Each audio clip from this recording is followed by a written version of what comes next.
Hello guys! Maulang maghapon na naman ang sumalubong sa akin ngayon. Tingnan nyo naman, napakaganda. Umaga pala yan guys. Pero tingnan nyo naman, kaya maghapon talagang maganda naman. Pero dahil Sabado ngayon dito, okay lang yan guys.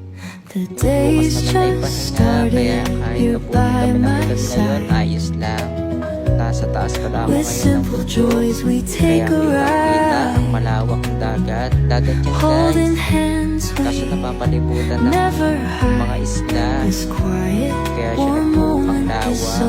Oo nga pala guys, dito sa Bermuda, wala ditong tubig tabang, wala ding ilog o sapa, dagat dito guys. O paano guys, salamat sa inyong panonood at lagi kayong mag-iingat. God bless you.